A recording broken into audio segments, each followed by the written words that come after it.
جہاں پر سیب کا باغیچہ تھا اور اس کی ٹہنیاں دریا کے کنارے لٹک رہی تھی، اسی سے سیب بہتا ہوا جا رہا تھا۔ اللہ اکبر کبیرہ، حضرت ابو صالح موسیٰ چنگی دوست ہے، اس باغ کے اندر داخل ہوتے ہیں۔ باغ کے اندر جب داخل ہوتے ہیں تو کیا دیکھتے ہیں کہ رب کائنات کا ایک محبوب بندہ رب کائنات کی بارگاہ میں التجا کر رہا ہے، اس کی عبادات کر رہا ہے۔ اللہ اکبر کبیرہ، حضرت ابو صالح موسیٰ چنگی دوست ہے، حضرت عبداللہ سومئی کی بارگاہ میں پہنچتے ہیں۔ عبداللہ سومئی کوئی عام انسان کا نام نہیں ہے، بلکہ مدینے کے تاجدار کے لاڈلے بیٹے کا نام ہے۔ آمینہ کے نواسے کا نام ہے، آمینہ کے پوتے کا نام ہے۔ عبداللہ سومئی کسی دنیا دار کا نام نہیں ہے، بلکہ حسنین کریمین کے چشم و چراغ کا نام ہے، حضرت زین العابدین کے ذکر کے ٹکڑے کا نام ہے۔ اللہ اکبر کبیرہ، حضرت عبداللہ سومئی ہے، رب کی عبادت کر رہے ہیں۔ حضرت ابو صالح موسیٰ چنگی دوست ہے، حضرت عبداللہ سومئی کی بارگاہ میں سلام عرض کرتے ہیں۔ اللہ اکبر کبیرہ، جب حضرت عبداللہ سومئی ہے اپنے نظر کو اٹھا کر کے دیکھتے ہیں، سلام کا جواب دیتے ہیں، فرماتے ہیں بتاؤ کیسے آنا ہوا؟ اللہ اکبر کبیرہ، حضرت ابو صالح موسیٰ چنگی دوست کہتے ہیں حضور میں دریا کے کنارے سے گزر رہا تھا، میں روزے سے تھا، حضور میں کیا دیکھتا ہوں کہ ایک سیب بہتا ہوا آ رہا تھا، میں اس سیب کو اٹھا کر کے کھا لیا ہوں۔ حضور آپ کے باغ کا یہ سیب تھا، حضور میں یہ چاہتا ہوں کہ مجھے معاف کر دیجئے۔ اللہ اکبر کبیرہ، حضرت عبداللہ سومئی ہے اپنی نگاہ ولایت سے پہچان جاتے ہیں کہ یہ آنے والا نوجوان کوئی عام آدمی نہیں ہے، بلکہ مدینے کے تاجدار کا عاشق ہے۔ اللہ اکبر کبیرہ، حضرت عبداللہ سومئی کہتے ہیں بتاؤ تم نے میرا سیب کھایا ہے تو میں تمہیں ایسے کیسے معاف کر دوں؟ اللہ اکبر کبیرہ، حضرت عبداللہ سومئی کہتے ہیں سنو سنو، تمہیں 10 سال میرے باغ کی رکھوالی کرنی ہوگی،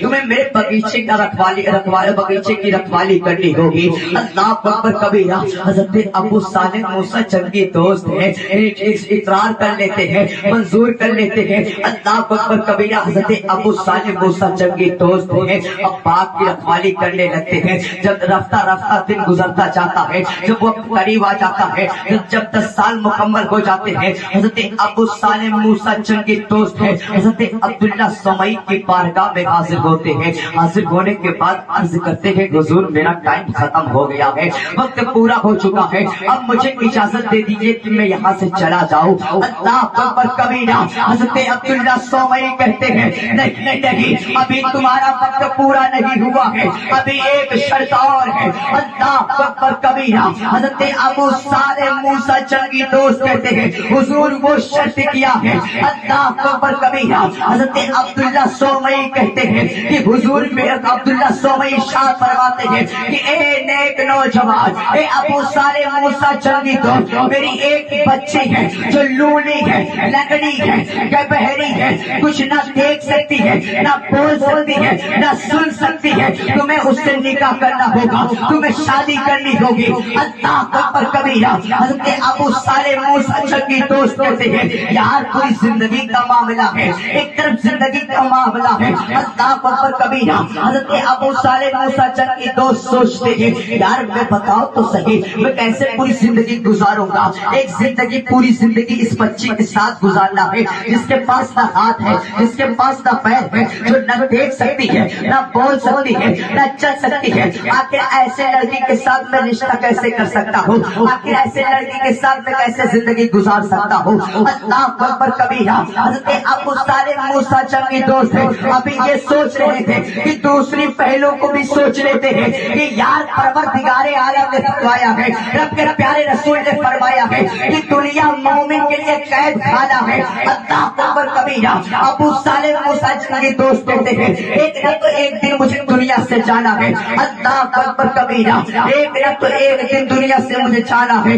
اللہ اکبر کبیرہ، حضرت ابو صالح موسیٰ چنگی دوست ہے اس شرط کو بھی منظور کر لیتے ہیں، نکاح ہو جایا کرتا ہے، شادی ہو جاتی ہے۔ اب حضرت ابو صالح موسیٰ چنگی دوست ہے اپنے کمرے میں جاتے ہیں، اپنے حجرے میں جاتے ہیں تو کیا دیکھتے ہیں کہ ایک حسین و جمیل شہزادی بیٹھی ہوئی ہے۔ اللہ اکبر کبیرہ، حضرت ابو صالح موسیٰ چنگی دوست ہے کمرے سے فوراً باہر نکل آتے ہیں، روم سے فوراً باہر نکل آتے ہیں۔ نکلنے کے بعد حضرت عبداللہ سومئی کی بارگاہ میں حاضر ہوتے ہیں. حاضر ہونے کے بعد عرض کرتے ہیں حضور آپ نے تو کہا تھا کہ میری بچی نہ دیکھ سکتی ہے, میری بچی نہ چل سکتی ہے, میری بچی نہ بول سکتی ہے, میری بچی سن بھی نہیں سکتی ہے, وہ اپاہج ہے. حضور یہ تو حسین و جمیل شہزادی بیٹھی ہوئی ہے, مجھے لگتا ہے کہ میں کسی اور کمرے میں گھس گیا تھا, میں کسی اور دوسرے کمرے میں داخل ہو گیا تھا. اللہ اکبر کبیرہ.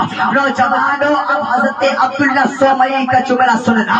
اللہ اکبر کبیرہ. حضرت عبداللہ سومئی شاد فرماتے ہیں اے ابو صالح موسیٰ جنگی دوست سنو, تم کسی غلط روم میں نہیں گھسے تھے بلکہ تم صحیح روم میں گئے تھے. میں جو اپنے بیٹی کے اتنے عیب گنائے تھے وہ اس لیے گنائے تھے کہ میری بیٹی بول نہیں سکتی ہے, میری بیٹی نے کبھی اپنے زبان سے فحش کلام کو نہیں نکالا ہے, کبھی غیر محرم سے بات نہیں کی ہے. اللہ اکبر کبیرہ. حضرت عبداللہ سومئی کہتے ہیں کہ میری بچی نے کبھی غیر محرم کی آواز کو اپنے کان سے نہیں سنا ہے. اللہ اکبر کبیرہ. حضرت عبداللہ سومئی کہتے ہیں کہ میری بچی نے کبھی اپنے قدم کو گھر سے باہر نہیں نکالا ہے. اللہ اکبر کبیرہ. سارے عیب کا مطلب بتا دیے کہ اس لیے میں سارے عیب گنا رہا تھا کہ میری بیٹی کبھی غیر محرم سے ملی نہیں ہے. اللہ اکبر کبیرہ. اور جب ان دونوں کے ذریعہ ابو صالح موسیٰ جنگی دوست اور ان کی اہلیہ کے ذریعہ جو دنیا میں بچہ پیدا ہوتا ہے وہ کوئی دنیا دار بچہ نہیں پیدا ہوتا ہے بلکہ پیروں کا بھی سیدنا شیخ عبد القادر جیلانی پڑھ کر کے پیدا ہے. نعرے تکبیر. دونوں ہاتھ اٹھائے. نعرے تکبیر. نعرے رسالت. نعرے رسالت. فیضان غوث اعظم. فیضان غوث اعظم. فیضان غوث اعظم. نعرے تکبیر. نعرے رسالت. بہت